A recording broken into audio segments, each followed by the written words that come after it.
Hello friends, क्या आप लोगों को ROCD है यानी कि रिलेशनशिप OCD, या फिर आपके और आपके पार्टनर के बीच में हमेशा फालतू में झगड़े होते रहते हैं, पैनिक होता रहता है, डिप्रेशन आता रहता है, एंग्जाइटी आती रहती है, या फिर आपकी रिलेशनशिप में इश्यूज़ इतने बढ़ चुके हैं जिसके कारण हो सकता है डाइवोर्स होने वाला हो या फिर आपके ब्रेकअप्स बहुत बार हो रहे हों। तो कोई टेंशन की बात नहीं है, इस वीडियो को ज़रूर देखिएगा क्योंकि इस वीडियो में आपको मैं NLP की 3 टॉप टेक्निक्स बताने वाला हूं जिसकी हेल्प से आप अपने रिलेशनशिप OCD को ठीक कर सकते हैं। आपके पार्टनर को कोई भी अगर पैनिक एंग्जाइटी रिलेशनशिप की हो रखी है उसको रिजॉल्व कर सकते हैं, और यदि आपको भी है तो उसको भी रिजॉल्व कर सकते हैं। हाय फ्रेंड्स, मेरा नाम है अक्षय निम। मैं हूं founder of Nimesters healing and coaching का। निमेस्टर्स हीलिंग एंड कोचिंग में हम आप लोगों को कुछ ही हफ्तों में रिजल्ट देते हैं, चाहे वो रिलेशनशिप रिलेटेड हो, चाहे वो आपके साइकोसोमेटिक डिसऑर्डर्स रिलेटेड हो, चाहे वो मेंटल हेल्थ इश्यूज़ रिलेटेड हो, या चाहे स्पिरिचुअल प्रॉब्लम्स हो। तो लिंक पे क्लिक करके ज़रूर रीच आउट करें जिससे कि हम आपको कुछ ही हफ्तों में हेल्प करें। यस फ्रेंड्स, कुछ ही हफ्तों में रिजल्ट्स मिल जाएगा। आपको कंटिन्यूसली हीलिंग नहीं करानी पड़ेगी, कंटिन्यूस थेरेपी नहीं करनी पड़ेगी, कंटिन्यूस मेडिकेशन की ज़रूरत नहीं पड़ेगी। चाहे वो आप कंटिन्यू कर सकते हैं अपनी मर्ज़ी से, लेकिन हम चाहते हैं रिजल्ट्स कुछ ही हफ्तों में मिल जाए क्योंकि वो मैटर करता है। Time is valuable. आप 24/7 लव में रह सकें, आप बहुत ही करोड़ों रुपये कमाएं और अपने दिमाग को तेज़ करें जल्द से जल्द। हम यही चाहते हैं, इसलिए हम आपको रिजल्ट्स कुछ ही हफ्तों में देते हैं। लिंक पे क्लिक करके ज़रूर रीच आउट करें। तो आइए बात करते हैं रिलेशनशिप OCD के बारे में या फिर panic anxiety related to relationships. Friends, इस वीडियो में आपको मैं जो 3 सॉल्यूशन बता रहा हूँ उसको जानने से पहले आप समझ लीजिए कि ROCD होता क्या है। ROCD में क्या होता है, एक OCD होता है, और OCD क्या होता है, obsessive compulsive disorder. Obsessive compulsive disorder में क्या होता है, लोगों को एक ही तरीके के खासकर नेगेटिव थॉट्स बार बार आते रहते हैं, नेगेटिव फीलिंग्स बार बार आते रहते हैं, और वो उन पे एक्ट करने के लिए मजबूर होते हैं। उनकी कोई गलती नहीं होती है तो उनको माफ़ कर देना। अगर आपके साथ भी है तो अपने आप को भी माफ़ कर देना। रिलेशनशिप OCD में क्या होता है, लोगों के अंदर कोई ना कोई एक नेगेटिव फीलिंग बार बार आती रहती है, नेगेटिव थॉट बार बार आते हैं। फॉर एग्जाम्पल, उनको लगता है क्या ये पार्टनर मेरे लिए सही नहीं है, बार बार शक करेंगे, बार बार आपसे पूछेंगे, बार बार कॉल करेंगे, है ना। या फिर उनको लगेगा कि पार्टनर में कोई ऐसी क्वालिटी है, हो सकता है फिजिकली कोई क्वालिटी हो, या कैरेक्टर में कोई क्वालिटी हो, या पास्ट में कुछ किया हो जिसको बार बार बार बार बार बार सोचते रहते हैं, है ना। या फिर किसी फैमिली मेम्बर ने एक छोटा सा क्रिटिसाइज़ किया हो, या आपने उनको एक फीडबैक दिया हो, या कुछ भी, वहाँ पे इंसान के अंदर बार बार नेगेटिव थॉट्स आ रहे हैं और इंसान पास आने की जगह एक दूसरे को पुश अवे कर देते हैं, फिर वापस आते हैं, फिर पुश अवे कर देते हैं, और इस चक्कर में रिलेशनशिप का जो सारा जूस है, सारा सार है, सारा जो मज़ा है ख़राब हो जाता है, और डाइवोर्सेस भी हो जाते हैं, है ना, ब्रेकअप्स बहुत हो रहे हैं, और इसके कारण आपका बिजनेस, जॉब वगैरह हर जगह प्रॉब्लम आती है ना। एक चीज़ में अगर प्रॉब्लम आती है तो सारी चीज़ें ख़राब होने लग जाती हैं। तो रिलेशनशिप OCD को ज़रूर सही कर लेना। खासकर इस वीडियो में आप समझोगे कि अगर आपके पार्टनर को रिलेशनशिप OCD है, पैनिक एंग्जाइटी उसको रिलेशनशिप रिलेटेड आ रहा है, तो उसको कैसे ठीक करें। तो बात करते हैं टेक्निक नंबर 1। टेक्निक नंबर 1 जो NLP की मैं आपको बताने वाला हूँ वो बहुत ही जादुई है। उसको जानने से पहले आप समझ लें कि NLP है क्या। NLP यानी कि न्यूरो लिंग्विस्टिक प्रोग्रामिंग। न्यूरो मतलब न्यूरॉन्स, मतलब ब्रेन से रिलेटेड है, थिंकिंग से रिलेटेड है। लिंग्विस्टिक मतलब भाषा, लैंग्वेज, जैसे मैं आपसे बोल रहा हूँ इस समय। और प्रोग्रामिंग का मतलब है किसी भी बिहेवियर का, कि जैसे आप ऑफिस के लिए जाते हैं तो कौन से पैर में पहले शू पहनते हैं, है ना। अगर घर आते हैं तो घंटी राइट हाथ से बजाते हैं या लेफ्ट हाथ से बजाते हैं, है ना। अपने पार्टनर से बात करते हैं तो किस मोडेलिटी में, किस टोनैलिटी में आवाज़ देते हैं। ये सारे बिहेवियर्स हैं। इन बिहेवियर्स को हम चेंज कर सकते हैं with the help of neuro linguistic programming. वैसे ही OCD, पैनिक, एंग्जाइटी, ये सारे भी एक बिहेवियर हैं, एक सिम्टम है। याद रखिए, सारी बीमारियां एक सिम्टम्स ही होती हैं। उनको रूट कॉज को अगर निकाल दें तो वो ठीक हो जाती हैं।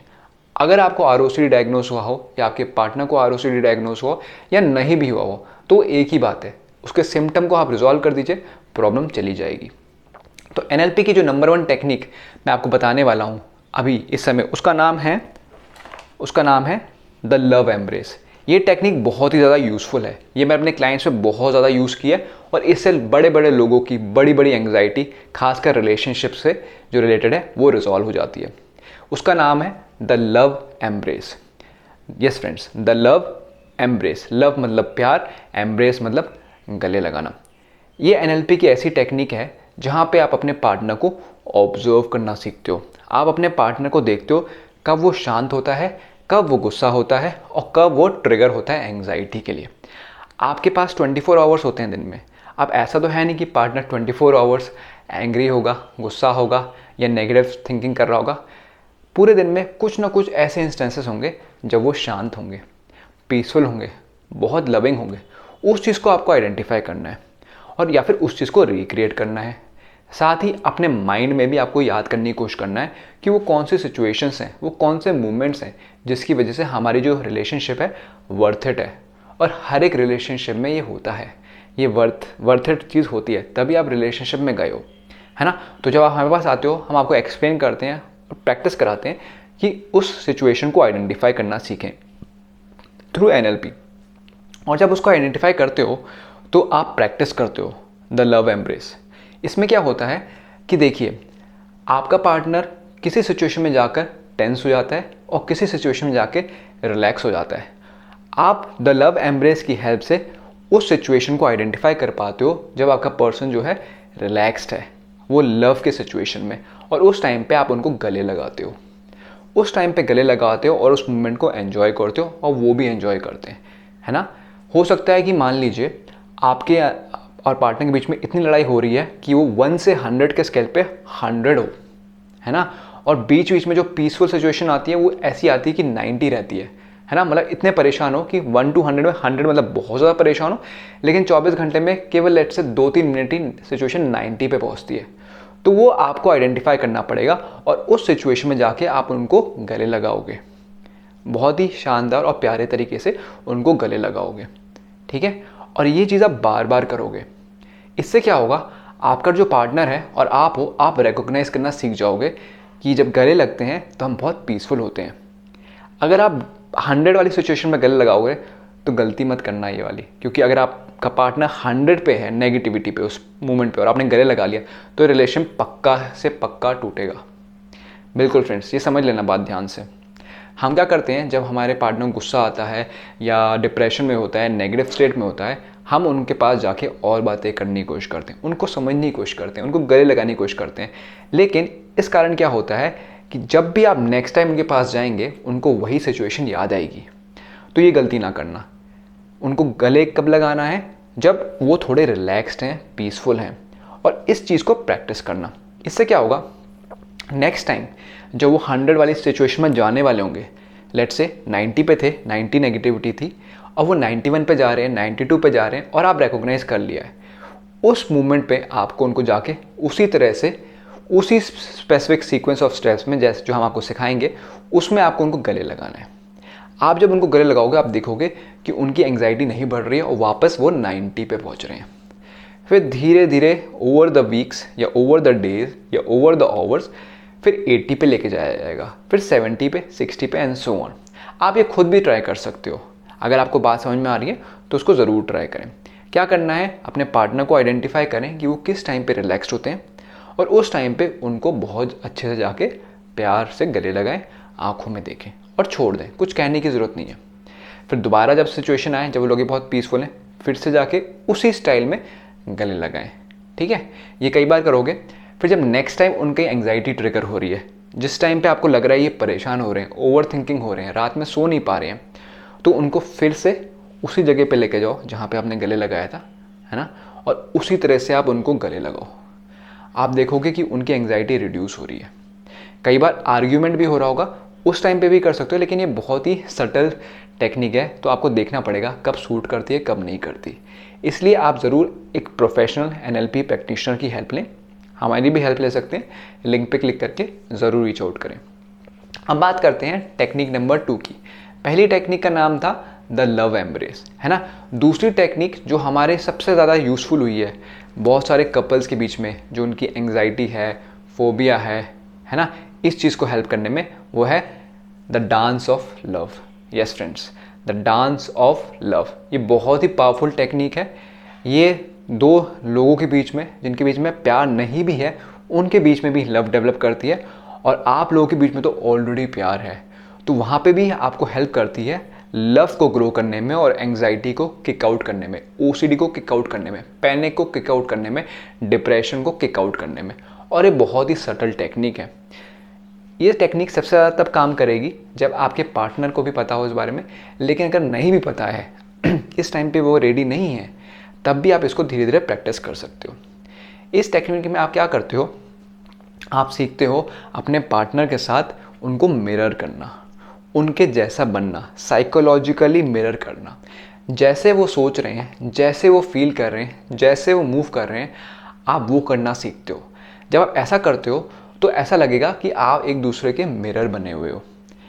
सक्सेसफुल रिलेशनशिप्स में भी देखा गया है, सक्सेसफुल मैरिजेस में देखा गया है कि जो पार्टनर्स बहुत एक दूसरे से प्यार करते हैं वो हमेशा एक जैसे ही दिखने लग जाते हैं, एक जैसे ही बातें करने लग जाते हैं, और लोग भी देख के हैरान हो जाते हैं कि यार ये एकदम एक जैसे कैसे चल रहे हैं, है ना। तो इसी चीज़ को आप ओसीडी को रिजॉल्व करने में हेल्प कर सकते हो अपने पार्टनर की, या आपका पार्टनर आपकी हेल्प कर सकता है। तो अगर आपको ओसीडी है तो आप अपने पार्टनर को दिखाएं, वो ये टेक्निक आप पे अप्लाई करेंगे, या फिर आप भी देख सकते हो और उन पे अप्लाई कर सकते हो। तो इसमें क्या होता है, आप उनको नोटिस करना सीखते हो, आप देखने की कोशिश करते हो कि वो कौन से शब्दों का प्रयोग कर रहे हैं, किस तरह से वो अपनी आवाज़ ऊपर या नीचे कर रहे हैं, किस तरह से उनकी आंखें घूम रही हैं, उनकी हार्ट बीट कैसी चल रही है, ब्रीदिंग कैसी चल रही है, और वो कहाँ पे देख रहे हैं, कहाँ नहीं देख रहे हैं, उनके हाथ पांव कैसे चल रहे हैं। इसको करने के बाद आपको लगेगा आप उनके साथ एक डांस कर रहे हो, और जब दो लोग डांस करते हैं तो दोनों एक दूसरे को मैच करने लग जाते हैं। तो इसमें क्या होता है, अगर आपका फ्रेंड, आपका जो ये लव फ्रेंड है ना, या फिर पार्टनर है, या हस्बैंड वाइफ है, स्पाउस है, वो उस सिचुएशन में जब जाएगा, एंग्जाइटी वाले सिचुएशन में, आप उनके पास आओगे, और वैसे ही क्योंकि आप डांस ऑफ लव करते हो तो आप उनको एंग्जाइटी में उनके साथ घुसोगे, and you too will be dancing. वो उस टाइम पे परेशान हो रखे हैं, आप डांस कर रहे हो, एक्चुअली फिजिकली डांस नहीं कर रहे, साइकोलॉजिकली इमोशनली डांस कर रहे हो, और देखोगे कि जैसे डांस मूव में एक पार्टनर मूव करता है वैसे ही दूसरा मूव करता है। उसी वजह से जब आप उनके साथ एंग्जाइटी में घुसे हो और फिर आप एंग्जाइटी से निकलोगे, अपने अंदर लव ला रहे हो, पीस ला रहे हो, तो उनकी भी मूवमेंट बिल्कुल वैसे ही होगी। Yes friend, this is the power of the dance of love. Dance of love में आप अपने पार्टनर के साथ साइकोलॉजिकली, मेंटली, इमोशनली डांस कर रहे हो, जिससे कि जब ओसीडी की सिचुएशन हो रही है, ट्रिगर हो रहे हैं, वो एंग्जाइटी हो रही है, पैनिक हो रहा है, आप उनके साथ जुड़ रहे हो, इमोशनली कनेक्ट कर रहे हो, बातों की भी ज़रूरत नहीं है, आप उनसे कनेक्ट कर रहे हो, और फिर जैसे आप बाहर आ रहे हो आपके साथ वो भी बाहर आ रहे हैं। ये बिल्कुल उसी तरह समझ लीजिए कि आपके जो पार्टनर हैं एक दलदल में फंसे हुए हैं, है ना, उनको निकालने के लिए आप दलदल में घुस रहे हो, आप रस्सी पकड़ के आए हो, क्योंकि आपको वो इशू नहीं है, तो वो आपके लिए एक रस्सी की तरह है, और उस रस्सी से पकड़ के आप अपने पार्टनर को खींच के ले जा रहे हो। दलदल में अगर आपका पार्टनर कोशिश करेगा खुद निकलने की, तो वो और नीचे जाएगा, उसको हेल्प चाहिए कि कोई बाहर से आके उसकी हेल्प करे। इसलिए the dance of love works very well आपके पार्टनर की ओसीडी कम करने में, रिलेशनशिप ओसीडी कम करने में। तो कोई भी उनके साथ आर्ग्यूमेंट हुआ है उसको रिजॉल्व किया जा सकता है ना, या फिर किसी ने उनको क्रिटिसाइज़ किया है उस टाइम पे रिजॉल्व किया जा सकता है। व्हाट्सएप पे कोई मैसेज देख लिया है, उस वजह से उनकी एंग्जाइटी बढ़ गई, उसको रिजॉल्व किया जा सकता है। या उनको नाइटमेयर्स आ रहे हैं, उसको रिजॉल्व किया जा सकता है। या आपकी किसी क्वालिटी को देख के परेशान हो रहे हैं, तो इसको रिजॉल्व किया जा सकता है। तो इस टेक्निक का नाम है, इसको नोट कर लीजिए, क्योंकि जब आप हमारे पास आएंगे आप बोलोगे कि मेरे को ये टेक्निक पसंद है, मेरे को ये अप्लाई करना है ना। So the technique is the dance of love. पहली टेक्निक थी द एम्ब्रेस ऑफ लव। बहुत ही पावरफुल टेक्निक्स हैं, इससे आप आरओसीडी को ठीक कर सकते हो। और जो तीसरी सबसे पावरफुल टेक्निक है, जिसकी हेल्प से आप अपने मैरिज को बचा सकते हो, अपने रिलेशनशिप को बचा सकते हो, डाइवोर्सेस को बचा सकते हो, है ना, आप अपने बिजनेस पे फोकस कर सकते हो क्योंकि आपकी रिलेशनशिप रिजॉल्व हो चुकी है ना, अपने बच्चों को सही से एजुकेशन दे सकते हो। उसका नाम जो है वो ये है कि मैं बार बार भूल जाता हूँ, लेकिन मैं बता देता हूँ, इसलिए मैंने नोट किया हुआ है। हाँ, द लव आउटकम। ऐसे ही हमारे पास एक्चुअली ना 100-200 टेक्निक्स हमने बनाई हुई हैं, और हमने नोट किया हुआ है कि कौन सी टेक्निक सबसे ज़्यादा हेल्पफुल है। तो ये टेक्निक्स हमने देखा कि बहुत ही यूनिक हैं और बहुत ही पावरफुल हैं। तो वही मैं आपको बता रहा हूँ, ये 3 पावरफुल टेक्निक्स। जो तीसरी टेक्निक है उसका नाम है द लव आउटकम। ये एक रामबाण इलाज है जो कोई भी आपके रिलेशनशिप में इशू है ना, उसको रिजॉल्व कर सकता है। रिलेशनशिप में जो ओसीडी है उसको रिजॉल्व कर सकता है। कहीं भी आपके पार्टनर को पैनिक हो रहा है, एंग्जाइटी हो रहा है, डिप्रेशन हो रहा है, जिसके कारण आप नज़दीकियाँ नहीं बना पा रहे हो और उस कारण दूरियाँ बढ़ रही हैं, तो वहाँ पे काम करेगा। और इसके लिए बहुत ज़रूरी है कि आप अपने पार्टनर से कमिटेड हो और वो भी कमिटेड हो, क्योंकि इसमें डेडिकेशन चाहिए होगा। और वो आप ज़रूर करें, बिल्कुल ज़रूर करें, क्योंकि सभी लोगों में कुछ ना कुछ खामियां होती हैं। अगर आप इनको छोड़ के आगे बढ़ने की कोशिश करेंगे तो वहाँ भी उन पार्टनर के साथ नई प्रॉब्लम्स होंगी। अगर यहाँ के आपके बीच में लव रहा है एंड सामने वाला भी इंटरेस्टेड है to work on this, then this will definitely work. इस टेक्निक में क्या किया जाता है, आप अपनी सारी प्रॉब्लम्स को छोड़ के with the help of NLP, है ना, जो भी मैं आपको टेक्निक्स बता रहा हूँ ये एनएलपी के थ्रू अप्लाई की जाती हैं। ऐसा नहीं है कि आप कुछ भी सोचो और कर दो, वो गड़बड़ हो जाएगा। तो एनएलपी के थ्रू ही अप्लाई करें, एक एनएलपी प्रैक्टिशनर के हेल्प से इसको अप्लाई करें, द लव आउटकम। यहाँ पे क्या है कि आपको पता है कि जब भी मेरी वाइफ मदर इन लॉ से मिलती है ना, मतलब मम्मी से मिलती है आपकी, तो प्रॉब्लम हो जाती है उसको, है ना, या हस्बैंड जो है आपके भाई से मिलते हैं तो प्रॉब्लम हो जाती है, या फिर जब भी आप ऑफिस की पार्टी में जाते हो तो प्रॉब्लम हो जाती है ना, या फिर जिस दिन आप उनको लंच बना के टाइम पे नहीं दे पाते हो तो प्रॉब्लम हो जाती है ना। तो इस वजह से ट्रिगर हो रहा है। तो जब भी उनको ट्रिगर हो रहा है उस टाइम पे आप द लव आउटकम टेक्निक को याद रखें। द लव आउटकम टेक्निक में क्या होता है, आप कोई भी काम कर रहे हो उससे पहले अपने दिमाग में आपने आउटकम सेट किया with the help of NLP.